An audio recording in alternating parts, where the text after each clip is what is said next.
Na realidade, a gente vai falar sobre uma técnica, né, uma alternativa, né, de tratamento do pectus escavato, que a gente tem usado com bastante frequência aqui na nossa região, aqui em Alagoas, né, e que não usa material de implante, não usa o PME. Ou se descrever pela linguagem do Roger, seria uma técnica deviceless. E que a gente pode, algumas vezes, né, precisar do vídeo para fazer a ressecção dos arcos costais para economizar no tamanho da incisão. A gente vê no PEX várias oportunidades de tratamento e vê coisas bizarras como tentativa de tratamento desse paciente. Eu achei muito legal, porque ficou parecendo uma nave espacial, né? Mas certamente sem nenhuma eficácia, eficiência com relação ao problema que ele tinha. Eu propus tratá-lo e ele desapareceu. Ele tem medo de cirurgia, coitado, mas tentou essa oportunidade aí com esse tratamento, com essa coisa que foi colocada nele. O plexo escavato, com as considerações, é mais frequente em deformidade da parede torácica, ele é chamado também de tórax escavado, tórax em funil, tórax de sapateiro. Ele é detectado na primeira infância e ocorre de 1 a 400 a 700 nascidos vivos e é predominante no sexo masculino, né? Algumas publicações de 7 para 1, mas há de quem diga de 4 a 7 sexo masculino para o feminino. E tem uma tendência familiar. No momento você vai encontrar outras pessoas na família que apresentem o mesmo defeito de maior ou menor intensidade. Um problema que acontece com relação a esses pacientes que, pelo menos na nossa experiência, no nosso estado, onde a gente tem aqui, né, apenas 12% da população tem plano de saúde, 80%, 12 a 20%, dependendo do plano, né, mas 80% dos pacientes são oriundos do Sistema Único de Saúde. E isso é um problema porque requer judicialização se você pretende utilizar materiais de implante.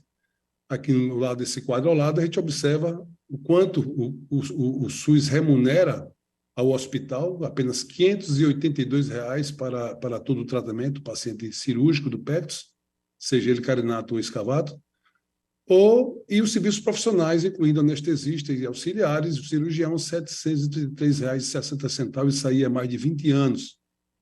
Então, é impossível você pensar em receber e ganhar a vida com isso aí. E, da mesma forma, é impossível você né, judicializar todos os casos, porque isso demanda tempo, tem negativas, alguém sempre vão questionar a possibilidade de ser uma cirurgia estética e não uma cirurgia para uma patologia orgânica. Enfim, há uma série de dificuldades para que você consiga, então, os materiais de implante e o SUS, o paciente está lá sofrendo, você tem que fazer alguma coisa por ele. Eu sou daqueles que pensam que a gente tem que, de alguma forma, ofertar alguma coisa para essa população e poder, então, digamos assim, trazê-lo para o que há de mais moderno, que seria o tratamento corretivo da sua lesão, da sua doença, e fazer com que ele fique satisfeito, né, pelo menos com o que você oferecer a ele. Então, o ideal seria usar a técnica de menor custo, onde coubesse dentro do orçamento do SUS, por mais que você consiga enxugar esse orçamento, você não consegue colocar hoje nesses valores que é remunerado, mas de alguma forma você não leva ao prejuízo tão grande da instituição e, obviamente, você tem que contar com a sua equipe, que todos tenham um voto de pobreza, que possam operar o paciente com esse valor de R$ 733 dividido por todos. E, na nossa experiência, o resultado da da técnica que a gente está usando, realmente é comparável às outras técnicas onde usam o PME. Então, a gente tem praticado isso há mais de 10 anos e com resultados bastante satisfatórios. A gente usa como rotina indicar o índice de Haller maior que 3,5, que é o pectus mais grave, mas, na realidade, o que vai ser a maior indicação são as alterações comportamentais que esses pacientes apresentam, né, relacionados ao defeito. São pacientes que normalmente não ficam sem camisa, evitam ir à praia, e quando se fala do Nordeste, isso aí é terrível, porque ele não pode tirar a camisa na praia, enfim, é motivo de chacota. Desse modo, o paciente, a indicação teria também ter uma associação com esses distúrbios comportamentais, esse embotamento social essa perda da autoestima, né? Então, teria também um aspecto de indicação psicológico com relação à doença. E o mais importante é que o paciente tenha desejo de corrigir o defeito que ele acredita que possa ser beneficiado com a técnica e queira se submeter ao tratamento. Existem várias técnicas operatórias, tem o Revit modificado, isso aí, modificado é quando você usa, você tem que colocar uma prótese metálica ali para poder sustentar o externo. Tem essa técnica do von Karlsruhe, que é o Erich von Karlsruhe, o cirurgião pediátrico americano, ele inclusive já morreu uns 3 anos atrás, e foi a técnica que a gente tentou aqui aplicar nos nossos pacientes. Apesar de nós termos operado muitos pacientes pela técnica de Uhlig, que é muito boa e tem um resultado muito satisfatório quando você emprega correção, né? A do Uhlig você traciona o amparo para manter o externo na posição, é você reposicionar o coração na linha mediana. Isso tem que ter cuidado, uma tração no pericárdio, suturando no gradil costal contra a lateral à direita, de modo que o coração vai por meio e seria um anteparo para o externo mergulhar novamente. E, mais atualmente, se você for pesquisar na literatura, ali, qualquer técnica operatória, só se fala na cirurgia baseada na técnica de Nuss. Então, isso aí é uma febre mundial, e no Brasil não é diferente, né? Muita gente operando por essa técnica. Eu, particularmente, não tenho nenhuma experiência e não vejo necessidade, pelo menos na nossa instituição, de fazê-la com os resultados que a gente tem utilizando as outras. Não sou contra a colocação de prótese, de material de implante, de barras metálicas, mas, né, eu acho que tem condições, tem situações que você pode não utilizá-las. Enfim, não é aqui a intenção não é debater qual é a melhor técnica, mas a técnica que você está acostumado, você está hábil a fazer e que tenha bom resultado. Isso equivale ao resultado, a satisfação do paciente e o resultado anatômico que você possa ter também, que você possa também ficar satisfeito. Eu acho que a cirurgia do pecto, pelo menos quem faz a cirurgia aberta como eu faço, o final dela que é legal. O começo é muito chato e aquela ressecção de cartilagens uma atrás da outra realmente torna-se enfadonho, mas no final você se anima, né, e tem um final surpreendente, muitas vezes, tem um resultado muito satisfatório e satisfação do paciente. Uma coisa que a gente tem encontrado frequentemente são essas protrusões do rebordo costal bilateral ou unilateral no paciente que tem pectus, e são dificuldade de ressecção, de correção, digamos assim, em outras técnicas, eu acredito. Mas a vantagem do que a gente está fazendo é que tem uma cirurgia que é feita num tempo único, média de cirurgia, médio de tempo cirúrgico em torno de 2 horas, 2 horas e meia. O custo é baixíssimo, apesar de dar prejuízo ao sistema único, com o Sistema Único de Saúde, mas é muito baixo, esse prejuízo é muito bem absorvido pela instituição. Ela não usa nenhum material especial de implante, nem fios especiais, é uma técnica muito tranquila de fazer e fácil de ser executada. O tempo de internação em torno de 3 dias, 2, 3 dias, né? Como possibilidade pós-operatória, você pode fazer uma massagem cardíaca eficaz num paciente que possa ter uma parada cardíaca por alguma situação, no tempo de pós-operatório, seja ele qual tempo for. A reabilitação é muito curta, o paciente volta às atividades de prática de esporte com 3 meses, e o interessante é que não precisa invadir a cavidade pleural. Você trabalha todo somente com o espaço reto-external, né, preservando a pleural. Obviamente que algumas vezes ela pode ser aberta inadvertidamente, que muitas vezes a gente nem coloca dreno, faz só a sutura, expande o pulmão, como a gente faz na cirurgia da simpatectomia, sem problema nenhum. Enfim, e a correção dessa protrusão costal inferior, ela é muito bem acessível quando você faz incisão da maneira que a gente vai mostrar em seguida. Aqui está o trabalho publicado pelo von Karlsruhe, foi em 1978. Né, ele fez alguns casos e o problema, né, dessa técnica que ele teve foi que ele teve, em algumas situações, uma restrição, digamos assim, à síndrome de Jones, que aconteceu em alguns pacientes, que foi atribuída pela idade muito precoce dos pacientes, enfim. Eu vou mostrar na frente o que se preconiza com relação a isso. A técnica é simples, você faz uma incisão, né, horizontal, arciforme, na região ali próximo ao apêndice cifoide, e descola todo o gradil, toda o que você mais puder, envolvendo o defeito do tecido celular subcutâneo e a pele, libera os peitorais de cada lado e os retos abdominais.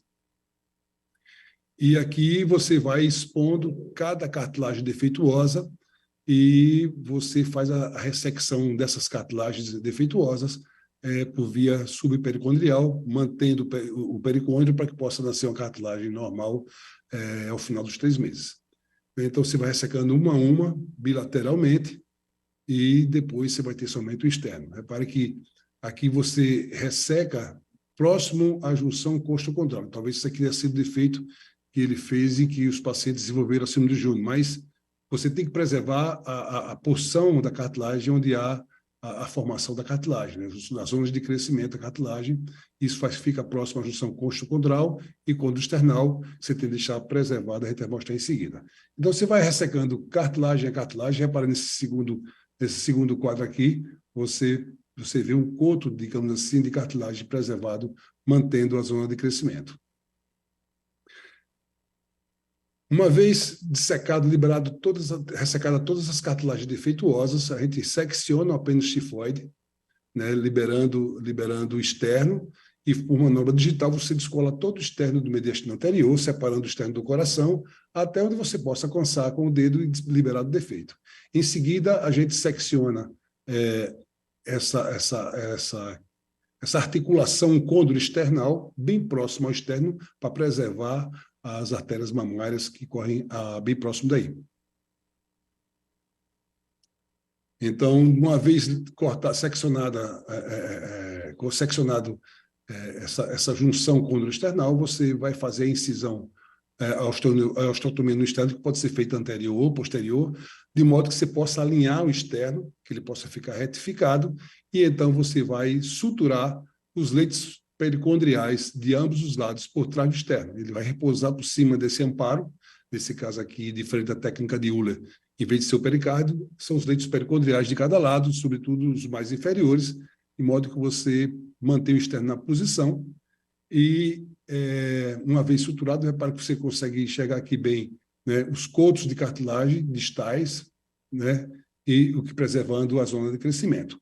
E aí, depois de feito esse procedimento, o externo, o apêndice tifoide é fixado ao externo e você vai, então, reduzir depois os leitos pericondriais e suturar alguns deles, pelo menos mais inferiores, a porção lateral do externo, de modo que você vai estabilizar a parede torácica e o paciente não vai ter movimento paradoxal no pós-operatório imediato. Eu, atualmente, não tenho deixado dreno, né? Faça aí, né, revejo bem a hemostasia e depois dessa revisão da hemostasia eu fecho a ferida operatória. E se for necessário, se formar um seroma, a gente faz punção com uma agulha, um abocate, de modo que é muito tranquilo de fazer no pós-operatório imediato e o paciente não sente dor. Aqui alguns resultados, você vê aqui à esquerda o quadro, né, do pós-operatório imediato. O paciente foi submetido a essa técnica e aqui à direita e à central, né, a gente tem aqui uma avaliação do resultado 1 ano e meio depois da cirurgia. Foi o Robsek que questionou a praticidade e a segurança dessa técnica e descreveu essa doença restritiva adquirida da parede torácica em pacientes que tinham submetido a essa técnica. Isso aí foi um desastre em relação à respiração, à capacidade do paciente de fazer exercícios e provocou realmente uma alteração muito significativa a ponto do próprio von Karlsruhe de decidir abandonar a técnica. Hoje o filho dele opera os pacientes pela técnica de Nuss.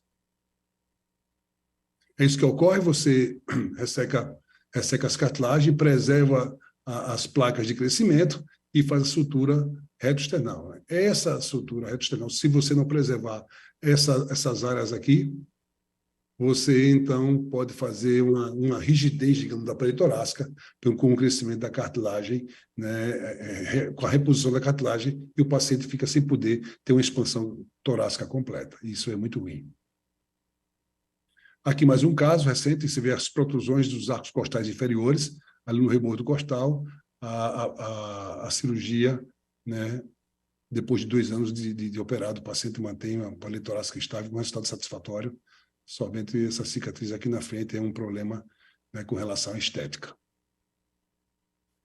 Aqui uma visão lateral, né, um defeito muito bem corrigido, o paciente muito satisfeito. E aqui, 2 primos, eu operei um e operei o outro depois. Um ficou esperando que o outro fosse operado para poder ver se tinha ficado bom e se animou a fazer a cirurgia também. Um pectus bastante escavado, né? E que o resultado também, da mesma forma que os anteriores, muito satisfatórios, de modo que a gente acredita que é uma técnica que pode ser amplamente utilizada. Ela permite que você use os pacientes do SUS, os pacientes menos favorecidos do ponto de vista de condição financeira, e com resultados bastante satisfatórios, com a vantagem de você não ter que fazer um segundo procedimento depois para a retirada de prótese. Então, é isso que eu tinha que apresentar, e espero que tenha auxiliado as pessoas que, por acaso, porventura, queiram operar, e estou à disposição para tirar alguma dúvida ou discutir o caso depois, se for necessário.